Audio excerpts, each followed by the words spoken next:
That's good. And welcome back to the History on the Rocks podcast. This is your host, Cody. Of course, joining me, it's Saturday, and we're delayed, but Audrey is here.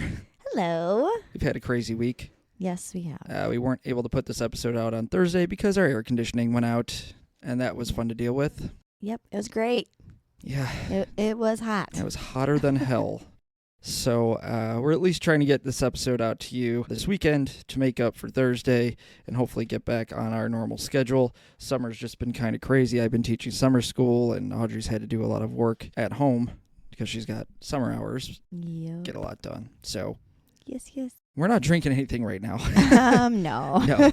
It's like... Probably could have like a mimosa right now, but... Yeah. I put Baileys in my coffee a little bit. Just every Saturday morning. But that was a little bit ago. But we are talking about common phrases part 4 today, our fourth part of this series. And I found some good ones that I can't believe I kind of looked over for earlier episodes. But we do have some good ones. So Let's get to it. Our first one is Achilles' heel. Like your weakness. It's your weakness. Yeah, it refers to a person's point of greatest vulnerability or a critical weakness despite overall strength. So if you know anything about mythology, Achilles is a hero in Greek mythology, right? He's from the Iliad, Homer's epic. He's the son of the mortal Peleus and the sea nymph Thetis. I think that's how you say it. I'm not that big on Greek mythology, but I know like the big ones like Achilles. So Thetis tries to make Achilles immortal by dipping him into the river Styx. However, she held him by his heel, leaving it untouched by the waters that granted invulnerability. As a result, his heel remained his only vulnerable spot. So in the epic, that's why it's your Achilles' heels, because that is the only part that stuck out to not make him completely immortal. Which, if you snap your Achilles or someone cuts your Achilles, like... just in general, outside of this, metaphorical use of the phrase, that's really bad. You're like done for. Yeah, like for a while. You cannot walk. There's some creepy like true crime stuff about that where like a guy would hide under. I've heard the story where a guy would hide under cars in mall parking lots and cut the Achilles heel of women so that they couldn't run away, so he could kidnap them. But yeah, like your Achilles heel is whatever your weakness is. So like. Great teams, right? Baseball, like if you're talking sports, hockey, obviously. We watched the Game 6 last night of the Stanley Cup Final. Crazy series. Yeah. You always have an Achilles heel because you can be super strong, but there's always a weakness somewhere that your opponent tries to find. And the Oilers found the Panthers' Achilles heel. Yeah, they broke down their defense pretty badly. All right. Number 2, the writing on the wall. This one always confused me sometimes of how it was used, but then when I looked it up again and started reading it, it makes more sense. So if I said, hey, the writing's on the wall. I feel like I can't explain it. Like in my head, I like feel like I would know what it means, but I don't know how to describe it. Yeah, so it means that something's like inevitable and foreseen, like something's going to happen, and usually it's some like impending doom or misfortune that's about to happen. So like you can see it. Yeah, like you know it's inevitable that it's going to happen, and it's usually something bad. Like, hey, the writing's on the wall. This is going to happen. Just don't know when, right? Yeah, the air conditioner is 21 years old, and the writing's on the wall that it's going to break down again at some point. So it originates from a biblical story found in the book of Daniel. It comes from chapter 5 in the Old Testament of the Bible, in the story that involves Belshazzar, the king of Babylon, who holds a great feast. During the feast, a disembodied hand appears and writes mysterious words on the wall of the royal palace. The words are Mene, Mene, Tekel, Upharsin. None of the king's wise men can interpret the writing, so Daniel, a Jewish exile renowned for his wisdom, is summoned. Daniel interprets the words as a prophecy of doom for Belshazzar and his kingdom. So the word Mene means God has numbered the days of your reign and brought it to an end. Tekel, you have been weighed on the scales and found wanting, so kind of a judgment thing. And then Upharsin and Peres, or Peres, Peres, your kingdom is divided and given to the Medes and Persians. So that very night, Belshazzar is slain, and Darius the Mede takes over the kingdom. So these writings on the wall from this biblical story kind of foreshadow this inevitable fall of Belshazzar and his kingdom being taken over by someone else. Yeah, so you can use the writing. I've heard writing on the wall. It's a really good Under Oath song. You know it. Oh. But you probably just don't know it by title. Probably not. So if anyone listens to Under Oath, Writing on the Wall is one of their really, really old album song. Is an older song on an old album like I used to listen to in high school. All right. This next one is actually a not so common phrase. Yeah, I feel like I haven't heard this one. This was suggested by number 1 New York Times bestselling author. Oh. Doug Stanton on our Facebook page. Okay. Yeah, Doug's been following the page. He comments and shares some stuff, so it's really cool. He's still following after we did our Horse Soldier series and our interview with him. So appreciate it, Doug. Thanks for the shout outs and commenting on our stuff. And he suggested the phrase "read up the table." Yeah, I've never heard this one. I've never heard this one either, and it means to clear the table and then set it back up for the next meal. Okay. So after Like you're set the done table. eating, you read up the table. So if I said I'm going to read up the table, I'm going to clear everything off and set it back up. So this is interesting because I read online, there's a lot of people that don't know this. They've never heard this. There was a person that's from the South who was visiting family in Ohio, and they were like, yeah, they used the phrase "read up the table," and I had no idea what that meant. This is a really regional term, and it's mostly used in Pennsylvania. Okay. And in Ohio area right there. And it's because this form of speech comes from German settlers is what I found. And the Pennsylvania Dutch, it said that Pennsylvania Dutch is the mishearing of Pennsylvania Deutsch. So it's German. Yeah. So I found this interesting, obviously, with my German lineage, that this phrase is rooted in Middle Low German and comes from the term redden, R-E-D-D-E-N, which means to make ready, put in order, tidy, organize, pay, or settle, and the Old Dutch verb redento, which means to put right, settle, tidy up, or put in order. So when you say read up the table, the word red, as in redden in German, is to make it ready or to tidy it up, organize it. But it's really specific linguistically just to that Pennsylvania kind of Ohio area because of its origin of it. Well, because of its settlers, German settlers is what I found. Yeah. So not sure if that's 100% correct, Doug, but that's what I found. So hopefully that's where we were going with that, because it's really not. I had to look on a bunch of message boards and stuff. There wasn't a linguistic kind of website that had this because it's a very more uncommon phrase that's more derived from just the lineage of that group. Yeah, and the language, location. the German language and the Dutch language. But thanks, Doug, for the suggestion. That was a really interesting one. I had never heard that one before either. So very I don't cool. know anybody really. Oh, I guess we know somebody from Pennsylvania. I wonder if Marnie has ever heard that one. Yeah. Other than that, I don't really know anybody from. Have to ask our East Coast family if they've ever heard that one. Yeah, for sure. Number 4, keep the ball rolling. Just keep going. Yeah. Keep it going. Yeah, maintain the momentum or continue an activity or process that is already in progress. The exact origin of this is very uncertain, but it's believed to have originated in the 19th century. One theory links it to the game of rugby or soccer, where keeping the ball in play and moving it is crucial to the game's process, right? Because obviously, you got to keep the ball rolling. Definitely soccer. Another theory suggests it might be related to political campaigns back in the 1800s, where rolling the ball was a metaphor for maintaining momentum and enthusiasm among supporters.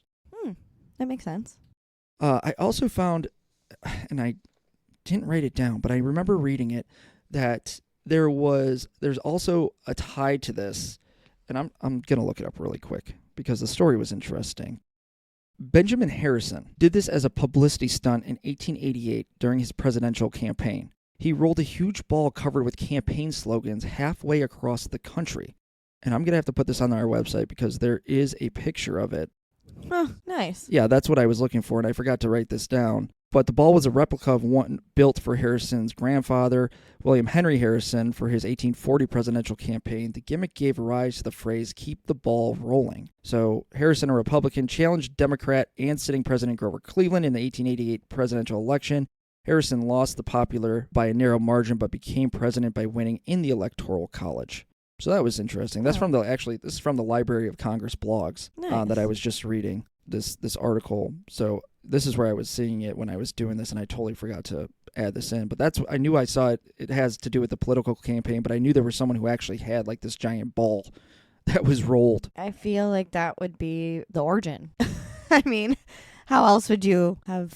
I mean, the soccer and rugby one makes sense, but well, yeah, because I mean, like, it's literal. If you're using it in a phrase like, and you're trying to maintain momentum, right? Like, we got to keep the ball rolling. The political aspect of it makes the most sense. Yeah, and he literally made a ball and kept it rolling. Yeah, it's pretty cool. Yeah, it pretty is. literal. Number 5. I love this one because it's. I heard you hear this all the time, but if you ever watch the movie Boondock Saints, it's in the beginning of that movie, and I just think it's so funny. But rule of thumb. I mean, it's a rule. Yeah, I mean, it refers to a general principle derived from a practice or experience rather than a theory. So it's like a general principle of something. But like there's a rule of thumb to something, which means it's like the way to do it, the general way that you do it. So the origin of the phrase rule of thumb is somewhat obscure, and several theories exist on this one. There's a debunked myth, and this is the one at the beginning of Boondock Saints, because they're working in a meatpacking plant, and there's this big woman that works there. Like, she looks like a big, like, German woman almost, but this is in Boston, and they walk in, and they're kind of giving her shit, and he said something to her like, rule of thumb. He's teaching her how to do something in the meatpacking plant. He says rule of thumb, and she's kind of like very feminist, and she's like, rule of thumb. And it comes from this debunked theory that Old English law allowed a man to beat his wife with a stick no thicker than his thumb. Oh, I feel like, yeah, I've heard that before, I think. But there's no historical evidence supporting this claim, apparently. But this is like the one theory that a lot of people think it is, that like you could hitch your wife as long as the stick was thinner than your thumb. Yeah. I mean, decently small, but even something small can do damage. I'm telling you, the smaller, the more it hurts because it's like a whip. Yeah. I think I'd rather be hit with something blunt in the leg than like whipped in the leg. No, that's true. I just wouldn't want to be hit at all, but... No, I mean that either. The more plausible origin of this points to the use of the thumb as like a measurement tool, such as carpenters using width of their thumb to make quick measurements. This usage dates back to the 17th century, where the thumb served as an informal unit of measure approximately an inch wide. Yeah. So, I mean, that kind of makes sense, too, that your thumb is about an inch wide, so you can kind of estimate the length of something or how much you need to cut using the rule of thumb. Well, and you'll always have like the same measurement if you're using the same thumb. That is true. I think my thumbs are the same width apart. Yeah, they are. I don't know. They probably are pretty close. Yeah, I think it depends on your hands, too, how big they are, but... Well, yeah, everyone's thumb's going to be a different size, but... That's the rule of thumb. Interesting. Number 6, pulling someone's leg. Joking. Yeah, joking around. To tease or joke with someone by telling them something that is not true, with the intention of fooling them in a playful way, not being really malicious. The origin of this is kind of interesting. We have 2 theories, and they're not really that fun. Oh. They're not playful. Oh. The exact origin of the phrase pulling someone's leg has these 2 theories, a street crime theory and an execution theory. The street crime theory is the one that suggests that the idiom comes from the 18th or 19th century street crime in London, where thieves would literally pull a person's leg to trip them up and then rob them. However, again, more lack of evidence here. There's also the execution theory, where this theory links the idiom to public hangings, where it is said that friends or family members would pull on the legs of the hanged person to hasten the death and reduce suffering. And again, little concrete evidence to support this origin. But more plausibly, the idiom likely evolved as a metaphorical way to describe teasing or fooling someone, the way a physical tug might unbalance or surprise a person. Oh, well, yeah, I guess that makes sense. So, like, you're pulling their leg and throwing them off balance, like you're messing with them. Yeah. But I thought for something that's supposed to be like joking around, I thought those 2 theories were like the exact opposite. Not joking around. Yeah, exactly. Pretty serious. Like running amok. Remember that one where we were talking about like demonic stuff in Southeast Asia? Amok. Yeah. That one had very dark origins as well. Yeah. All right, number 7, steal someone's thunder. So they have like big news and you're going to have bigger news. Yeah, and you're going to take Like- attention away from them. Like when Monica and Chandler get engaged and Rachel steals her thunder. Yeah, there you go. Friends reference. Yep. It's usually always a Friends reference and everything. Leave it to Audrey for the Friends reference. But it is, yeah. I mean, you stole my thunder.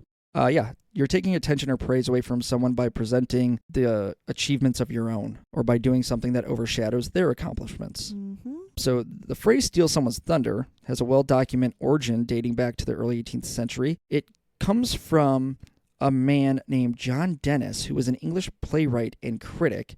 He invented a new method of creating the sound of thunder for his play Appius and Virginia in 1709. However, the play was not successful and soon closed. Later, the same thunder effect was used in the production of Macbeth at the same theater. Oh. Dennis reportedly exclaimed, this is a quote, "Damn them, they will not let my play run, but they steal my thunder," end quote.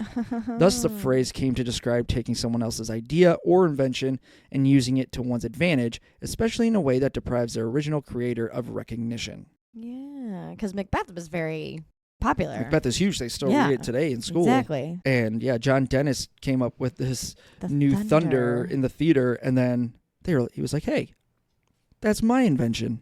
I did that. And then Macbeth blew up.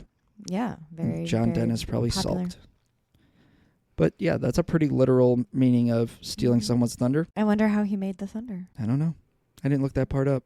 Oh, that'd be interesting. Yeah, I didn't go that far into seeing how he made the thunder, but my audio engineering passed. I don't think they had much audio back then. Well, no, but it's Foley design. So it's like using different, finding a sound in, everyday items, right, Yeah. to create that thunder. Like a drum. Yeah, like how, like a drum, you can use drums, multiple drums, Mm-hmm. but like the lightsaber noise, Yeah. the Mm-hmm. that's literally a slinky that hangs from a ceiling, and they flick it. Really? And you put the microphone at the bottom, and it makes that noise as it comes down. Oh, well, that one's interesting. Yeah, it's called Foley recording, and it's really cool. Like, you can take everyday items. Like, I could take the keg over there. I have an empty keg in the basement right now. I could take that keg, and it makes sounds on it that sound similar to, like, something else. You can make thunder. With the keg? Maybe. No, Oh. that's not deep enough. Oh, never mind. It wouldn't make a deep enough sound. That would actually, if you took metal on metal there, you could make, like, sword noises or something, I bet. Oh, well, yeah. Yeah. That would make sense. But Foley design's a lot of fun because it's, like, really creative. And there's a lot you can do with it. Yeah. It's like ASMR. ASMR is cool. That's very calming. Yeah. Well, it's supposed to be. Just Touching the microphone. It's just rubbing stuff on the microphone and, making sounds that calm you. Yeah. But yeah, that's Foley too, actually. Mm-hmm. Foley sounds. All right, number 8. Knock on wood. If you say something and like you don't want it to happen, knock on wood. Right. Using it to prevent bad luck, or you make a hopeful or positive statement Knock on wood. and you knock on wood because you want to prevent bad luck and prevent it from not happening. Should have knocked on wood after I said the air conditioner was going to break. Yeah, literally. Audrey said the day before it broke, she's like, I hope that it breaks so we can use our warranty because our warranty runs out this year. And literally it started to fail that night Yep. and then didn't turn on the next day. Yep. Or honestly, it was probably not turning on that night.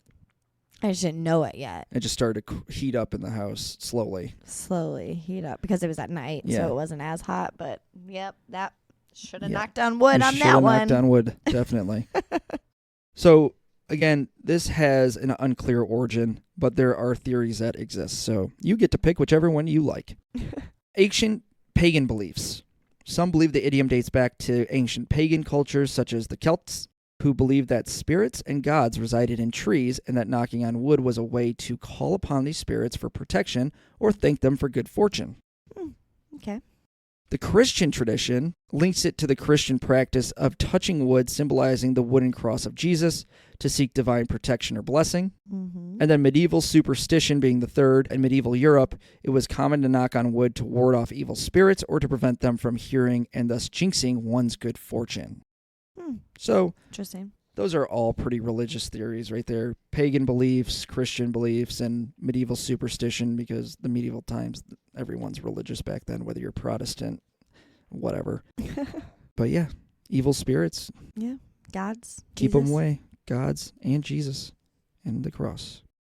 Number 9, I love this phrase. Caught between a rock and a hard place. Between a rock and a hard place. Oh yeah, I forgot about Bailey that song. Zimmerman. Yeah, Bailey Zimmerman. Totally forgot about that song. But yeah. You're kind of like screwed either way. Yeah, neither option is desirable. Yep. The person is faced with 2 difficult choices, signifies being in a dilemma with no easy or favorable solution. Mm-hmm. So this phrase is believed to come from the early 20th century America, specifically related to the labor dispute involving copper miners in Bisbee, Arizona Bisbee. in 1917, the end of World War I. The miners were striking for better wages and working conditions, and the company responded harshly, forcing them to choose between continuing to work under poor conditions or face unemployment and potential blacklisting. I feel like that still happens to people. It does. This is definitely still a thing. This predicament was described as being between a rock and a hard place. The phrase, however, can also be seen as a simple metaphor, with the rock and the hard place representing 2 equally tough situations, forcing someone to make a difficult decision. Yeah, I like that one. And like being miners, you're definitely stuck in between rocks and hard places. For sure. Yes, you are. Not good. Our last phrase is number 10 here, to butter someone up.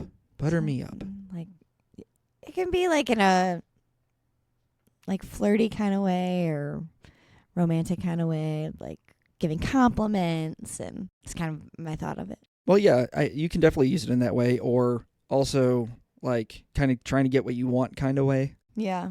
To flatter or praise someone excessively, but usually with the intention of gaining their favor or obtaining something from them. Mm-hmm. So like when we were kids, you'd butter up your parents for someone to sleep over. You know what I mean? Like you'd be really nice to your parents. I'll do your chore. yeah, I'll do my chores. I'll do this, I'll do clean that. my room. Exactly. So the exact origin of the phrase butter someone up, also not well documented, but there are a couple of traditions here in different cultural practices. The first is the ancient Indian tradition. One theory here suggests that the idiom originates from an ancient Indian practice of throwing butterballs at statues of gods to seek favor and forgiveness. I've actually heard of that one before. Oh, Studying ancient Indian cultures, and we're talking about South Asia, India, not Native Americans, just to clarify that for people. But yeah, in India, I've heard this, especially in the Hindu culture, of throwing butterballs on the statues of their gods to seek favor and forgiveness. There's also the metaphorical evolution, that the idiom comes from the metaphorical idea of spreading butter on bread, making it smooth and pleasing, much like how flattering words intend to make someone more amenable or agreeable. Yeah, I like putting butter on my bread. Yeah, butter my bread. Mm-hmm. That's actually another term. Like, that's another way to say it. Butter my bread. Like, go ahead, butter my bread. Talk me up. Yeah, talk me up. Yeah, exactly. Make me, want to do something for you. Go ahead, Yeah. butter me up. Tell me all the good things. You can use butter. You can use butter for a lot of different metaphors and idiom type phrases. Sound like peanut butter where it's sticky and gooey. Yeah. Butter is just spreadable. Spreadable. Spread the butter. Spread the butter. Those are good ones. Those were good ones. I was kind of shocked that I missed some of these. Like, didn't even have them on my list, and then I went back to like look for some more idioms, and I was like, oh, I totally forgot about like half of these. Yeah, for sure. And a lot of them, are common, like I've heard of. Oh, Only yeah. Just I mean, I hear Achilles heel all the a couple time. that Writing I on the haven't. wall is I hear that more in like music, more poetic phrases. I Read can up the table. Never see heard that one. Yep, nope. Thanks, Doug, for Never that. heard of that one. Keep the ball rolling. Hear that all the time. Yep. Rule of thumb. Hear that all the time. Pulling someone's leg. I'm just pulling your leg. Yep. Hear that all the time. Let's see. Just what was, joshing you. Oh, that's another one. Just joshing you. Just Oh, I'm gonna joshing have ya. to. Yeah, I'm gonna have to figure where that one came out from. Yeah. That's a good one. Steal someone's thunder. Knock on wood. We do that all the time. Caught between a rock and a hard place. Hear that often. Butter someone up. Yeah. So these were really common ones, except for the one I had to throw in for Doug, because that was interesting. Yeah. But That's yeah, interesting. glad we got an episode out for you guys. Yeah. At least Sorry this it's weekend. delayed. Sorry it is delayed. Yes, but We're usually more on top of having them done before yeah, the week starts. But we got out of school and we're kind of not in our normal routine. So I have stuff written now at least for the upcoming weeks. So we'll get to recording them and start getting them back out on Thursday mornings. So hey, we hope you enjoy your weekend. It's always a pleasure. We will not see you. Well, yeah. We'll be talking to you. We'll be talking again to you next week on the History on the Rocks podcast. We hope you have a good weekend. Go see some family, friends, have some fun. Have some drinks. Cool. Hey, stay cool if you're in the heat wave. Yeah. But anywhere else, hopefully it's beautiful. Summer is here. And yeah, I think it's like officially summer now, isn't it? It is officially summer as of Thursday and yesterday, really. Oh, Summer your solstice. Birthday. Yeah. Your birthday. Happy birthday. Thanks. My birthday was the longest day of the year this year. Oh, you got just that extra daylight. 16 hours and 9 minutes of daylight, it was said Nice. here. So that was kind of crazy. Yeah. All right, y'all. We will talk to you next week. All right. Cheers. Cheers.